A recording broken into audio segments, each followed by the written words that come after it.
네, 안녕하세요. 저는 어제 저녁에 시골 집에 왔습니다. 네. 뭐 아침부터 잠을 깨서 유튜브를 보고 글들을 보고 그랬는데, 오늘 10월 16일입니다. 2017년 10월 16일, 네, 사건들이 있었던 날이었죠. 2017년 10월 13일, 저희가 대통령님 구속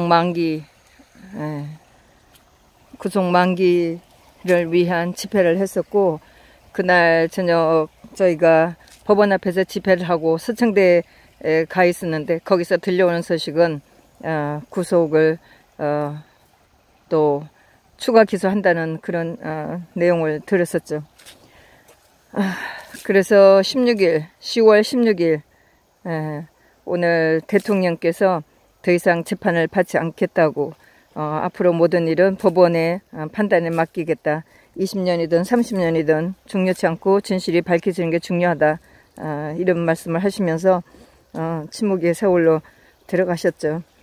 네, 그런데 저희가 그 이후로도 열심히 싸워왔고, 결국 그 악의 원흉 중에 하나인 조국은 물러가게 생겼습니다. 앞으로 그 인간은 꼭 재판을 받고 그 인간과 그 가족들이 쓰러지는 것을 우리가 보게 될 겁니다.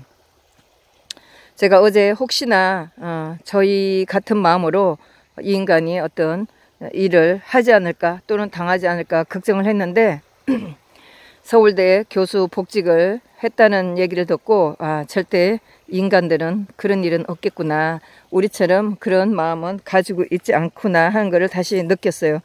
그리고 그의 마누라도 생각지도 않는 그런 내경색 뭐 그런 얘기를 하면서 조사를 더 이상 받지 않으려고 하는, 재판도 받지 않으려고 하는 그런 걸 보고 이 인간들이 우리가 생각하는 그런 일은 하지 않겠구나 라고 생각을 했어요. 보면서 저는 뭐 계속 우리가 마음을 흐트러지면 안 된다, 또는 우리가 마음을 여리게 먹으면 안 된다 라고 생각했는데, 지금까지 방송에서도 어디에서도 박 대통령 이름을 거론하지 않잖아요. 그리고 어젠가 보니까 노컷 뉴스가 2020년 총선에서 조원진 대표를 가상 대결한, 강효상과 김용판을 넣고 가상 대결한 거에서 2배 이상 차이가 난다고. 너무 기가 막혔어요. 강효상이 한 게 뭐가 있나요? 국회 들어가서 이 사람이 한 게 뭐가 있어요? 김용판 경찰국장 한 사람, 이 사람 물론 훌륭하죠. 그렇지만 조원진 대표보다 더 훌륭한가요? 아주 이것들이 박근혜 대통령 이름과 존재를 깡그리 없애버리고, 조원진 대표 이름을 깡그리 없애버리고, 우리 공화당을 깡그리 없애버리는, 탄핵의 진실이 드러날까봐 전전긍긍하고 있는 그 꼴들을 여실히 드러내고 있는 거예요. 저는 시골에 와서 어머니를 모시고 병원도 가고 약국도 가고 했는데, 제가 조금 전에 들어간 약국에서 제가 입은 그 조국 구속 이거를 보고 굉장히 좋아하셨어요. 그러시면서 저도 또 그랬죠. 우리 공화당 또 얘기를 많이 했습니다. 그랬더니 그분이 하는 얘기가 우리 공화당이라면 그 개무성 이렇게 얘기하시는 거예요. 그렇다고, 제가 그거를 배포하고 있는 사람이라고. 그래서 내년에 무슨 일이 있어도 우리 공화당 후보나 우리 공화당을 무조건 찍어주시라고 이렇게 부탁을 하고 나왔습니다. 뭐 굉장히 기사들이 올라오는 게 많고, 거기에 대응할 할 말이 굉장히 많고, 그런데 또 바로 준비를 해서 서울로 올라가야 되기 때문에 좀 시원한 황금 들녘을 보여드리고 싶어서 나왔습니다. 제가 서울에 있다가 시골에 오면 시골에 있는 분들이, 또 저희 엄마도 그렇게 얘기를 합니다. 박 대통령이 나오시고 통일부가 나오고 나서 너희들을 학교를 보낼 수 있었다. 동네 사람들이 너무나 가난하게 지낸 걸 저도 기억을 하고 있어요. 그래서 아버지가 동네 사람들을 독려를 해서 이 벼를 심으라고 굉장히 독려를 많이 하고, 아버지가 책임을 지겠다라고까지 하면서 독려를 해서 그 가을에 나락이 피고, 그렇게 되니까 동네 사람들이 논에서 춤을 추고 울었다는 얘기를 저한테도 얘기해 주셨고, 제가 서울에 있다가 내려올 때 택시 타고 올 때 택시 운전수도 그런 얘기를 했어요. 그런데 이렇게 잘 살게 된 지금에 와서 인간들이 전부 다 악마로 변했다는 생각에 정말 기가 막히죠. 사실 뭐 박근혜 대통령 아버님이나 어머님이나 우리가 기억을 하고 있고 그런 부모님을 모시고 열심히 국가를 위해서 일한 분이 어느 날 아침에 이렇게 마녀와 같은 취급을 당하고 지금 이렇게 계신 걸 보면 정말 어처구니가 없죠. 나중에라도 복권이 되셔서 대통령께서 해외 정상들을 만날 때 저는 그렇게 생각해요. 해외 정상들이 박근혜 대통령을 안아줄 것 같다고. 그런데 박근혜 대통령께서 그분들한테 뭐라고 얘기를 하겠어요? 우리 국민들은 나를 이렇게 만들었다? 이런 얘기를 어떻게 할 수 있냐고요. 그리고 박 대통령께서 국민들을 욕을 할 수도 없고 뭐라고 얘기하겠어요. 그 생각을 하면 정말 이럴 때는 억장이 무너진다라는 말을 할 수 있을 것 같아요. 정말 기막힌 국민들이죠. 욕을 할 수도 없고 말할 수도 없는 이런 국민. 그런데 어제 제가 트럼프 대통령이 미네소타에서 연설을 하는 걸 봤어요. 뭐 미국처럼 대통령이 직접 나서서 선거전을 위한 그렇게 연설을 각 지역마다 다니면서 할 수 있다는 것이 굉장히 부러운 제도 같고, 또 뭐 한국에서 사실 그런 거 한다면 굉장히 악용될 우려도 있겠죠. 그런데 어제 트럼프 대통령이 일반적인 일상적인 말을 해가면서 그 민주당을 공격을 하고 또 자기를 탄핵시키려고 하는 그 사람 개개인들끼리 그 사람들이 얼마나 어리석은지 잘못 알고 있는지를 공격해가면서 힘차게 얘기하는 거 보고 정말 부럽다고 생각을 해요. 한마디 한마디가 저는 너무나 부러웠고 트럼프 대통령이 너무 훌륭하다고 생각했고 정말 트럼프 대통령을 사랑한다라고 말하고 싶은 그런 장면들이었었어요. 그래서 페이스북에도 올리고 했는데 시간 나는 대로 물론 화이트 하우스에 들어가시면 트럼프 대통령이 연설문을 직접 볼 수 있고, 또 요즘에는 계속 그 프리덤 파이트가 번역을 해서 올린 게 있어요. 정말 그분이 너무 잘 번역을 해서 잘 올리시는 것 같아서 감사할 따름입니다. 그런 연설들을 트럼프 대통령이 연설을 보고 있으면 굉장히 힘을 얻는 것 같고, 거기 나온 말들을 전부 다 기록을 해서 타자를 쳐서 대통령께 보내주고 싶다는 생각을 몇 번이나 했는데 매번 그렇게 하지를 못하고 있습니다. 일요일날 토요일날 집회에서 돌아왔을 때 대통령께 편지를 쓰겠다고 준비를 해놓고 또 사진을 몇 장 올리고 나서 아직도 못 보내고 왔습니다. 오늘 수요일 제가 서울에 도착해서 시간이 된다면 오늘은 기필코 써서 내일 목요일 보내서 금요일날 대통령께서 받을 수 있도록 그렇게 준비를 하겠습니다. 저희 집 쪽은 지금 보이진 않는데 여기서도 그렇긴 한데 사실 주변에 감나무가 굉장히 많아요. 뭐 가을이 돼서 굉장히 빨갛게 되어 있고 한데 여기서는 지금 없네요. 이 동네 주변을 해서 제가 뛰어놀던 저 멀리에 강변이 있고 거기서 여름에 물장구를 치던 그런 거였는데 지금은 물이 많이 말라버렸습니다. 그 위에 저쪽 산에서 그 저수지가 있는데 저수지에서 막아버렸고 물은 그렇게 많지 않고 개천보다는 더 강이라고 하는데 저희는 뭐 그때 뭐가 뭔지도 모르고 갱변이라고 하면서 불렀습니다. 좀 큰 천인데 그런 거 잘 정비하면 좋을 텐데 여기까지는 그렇게 되지 않고 지금은 보다시피 이렇게 비닐하우스를 많이 하고 있습니다. 이때 다 논이었었는데 지금은 이렇게 밭으로 많이 쓰고 있습니다. 혹시나 어릴 때 추억을 생각해서 또 이제 10월 달은 메뚜기를 잡으니까 메뚜기를 좀 잡을 수 있지 않을까 하고 왔는데 지금 시간이 4시 반인데 지금 뭐 메뚜기는 그렇게 보이지가 않네요. 이때쯤에 이렇게 많이 뛰어다니고 해야지 메뚜기를 잡으러 올 텐데 그런 것 같지는 않습니다. 2017년 10월 16일 제가 서청대 가서 대통령이 재판받으러 가실 때 정말 인민재판 더 이상 받지 말라고 제가 종이에 써갖고 차를 막으려고 했었어요.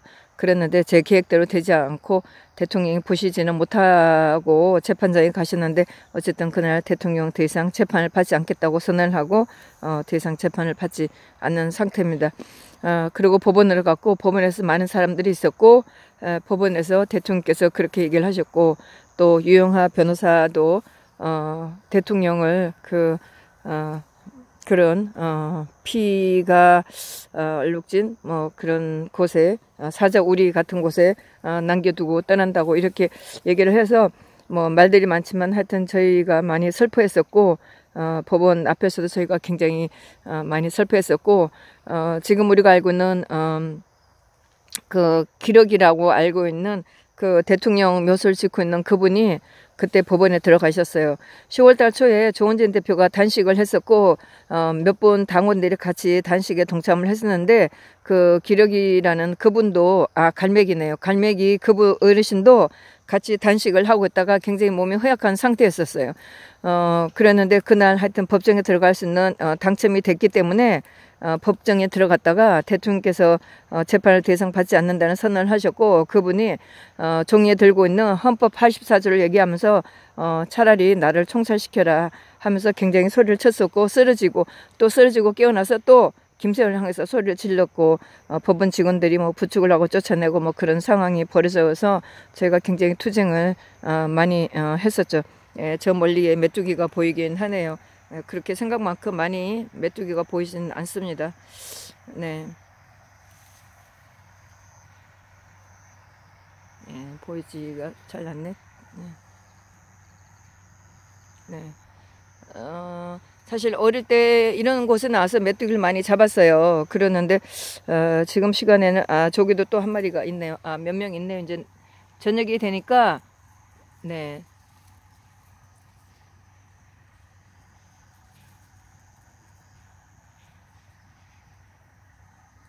네, 저녁이 되니까 보이긴 하는데 조금 더 시간이 지나야지만 찾기에 좋을 것 같고 그때쯤엔 또 나락을 다 뵐 것 같으니까 시간을 잘 맞춰야 되겠죠. 예, 저희 어머니가 나이가 많아서 제가 좀 왔다 갔다 해야 되는데 그렇지는 못하고 집회만 열심히 다니고 있습니다. 한편으로 좀 뭐 어머니한테도 미안하기도 하고 이제 그렇죠. 아침에 제가 그 대통령 생각하면서 많이 울었는데 또 이런 생각이 들더라고요. 어릴 때는 사실 뭐 남자친구랑 싸우고 헤어지고 그러면 굉장히 가슴 아파하고 그랬지만 그렇게 많이 울지는 않았었을 거예요. 그런데 박 대통령 사건은 저희가 저뿐만 아니고 여러분들이 다 그랬을 텐데 굉장히 우리가 많이 울었다는 생각이 납니다. 2017년도 1월 달쯤에도 김평우 변호사가 변호인 측에 합류를 해서 청와대에 들어갔다 나오셔갖고 말씀하신 거 그거 듣고 제가 굉장히 많이 울었었고 대통령이 또 그 노래를 부르신 거 그 노래를 듣고 제가 그날도 저는 그때 아마 다른 일 때문에 집회를 가지 못하고 나중에 집회 영상을 보면서 제가 그때도 굉장히 많이 울었어요. 그래서 뭐 어릴 때 남자친구는 사실 뭐 헤어지니까 뭐 그것은 어쩔 수 없으니까 그대로 이제 가슴 아파하면서 지냈지만 그렇게 울지는 않았지만 대통령 사건은 그때그때 일어나는 일이라 지금도 마찬가지지만 굉장히 많이 울었죠. 뭐 대통령의 입장을 생각한다면 청와대에서 혼자 계시면서 혹시라도 이런 문제가 생길까봐 가족도 멀리 해가면서 굉장히 조심해가면서 살아온 인생 자체가 사실 즐거움도 느낄 수도 없고 어떤 표현할 수도 없고 맛있는 걸 맛있게 먹을 수도 없고 굉장히 절제하고 조심해서 살아온 그분이 어느 날 그런 청와대라는 데서 갇혀서 누구하고도 말할 사람도 없이 그런 뭐 그분이 두렵지는 않았겠죠. 두려워하지는 않았을 거예요. 그렇지만 그분이 느꼈어야 될 그런 비애를 생각하면 고통을 생각하면 정말 너무 안 됐다는 생각이죠. 그래서 그분하고 고통을 우리가 같이 하는 것만으로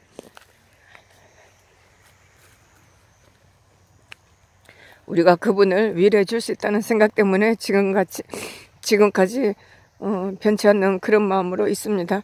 어쨌든 대통령께서 그렇게 어둡고 추운 감옥 속에 계시지 않고 병원에 와 계셔서 한편으로 저희가 다행이고, 그나마 제가 시골을 왔다 갔다 할 수 있는 그런 여유를 가지게 된 것 같습니다. 이제 곧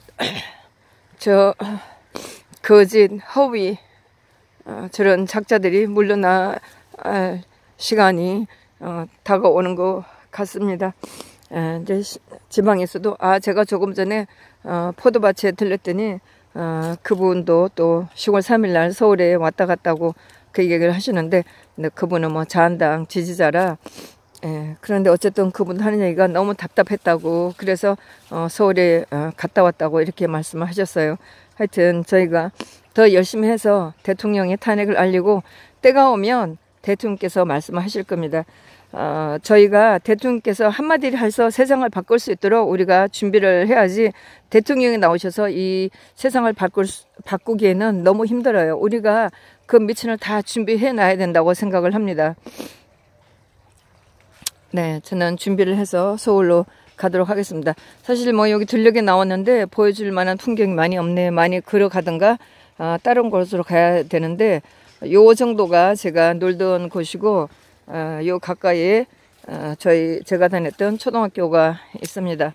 네, 벌써 나락을 많이 폈네요. 이제 곧 오늘 10월 16일이니까 뭐 곧 다음 주 안에 많이 나락을 피면 또 들녘이 또 황량해질 수 있겠네요. 요것은 저희 학교 초등학교 동창이 아마 비닐하우스를 하고 있는 것 같은데, 여기 들어가서 인사할 시간은 없고, 저 멀리에 초등학교가 있는데 학교도 많이 축소가 된 상태입니다. 그나마 학생들이 몇 명 남지 않았지만 명목을 유지하고 있는 게 다행이죠. 저는 준비를 해서 서울로 올라가서 준비를 하겠고, 내일 목요일하고 금요일, 내일은 김경수의 재판이 있습니다. 내일은 피고인 신문이 있고 11월 14일에 김경수의 결심입니다. 내일 뭐 피고인의 결심이라고 해도 검사하고 변호사가 신문을 할 텐데, 김경수가 거짓말을 얼마나 할지 뭐 충분히 예상되는 거고, 내일 열심히 가서 김경수를 구속하라고 소리 지를 텐데, 혹시라도 내일 못 오시는 분들은 11월 14일 날은 일찍 우리가 와서 그 재판에 들어가서 결심을 보고 김경수를 구속하라고 엄한 벌을 내리라고 소리를 쳐야 될 그런 날입니다.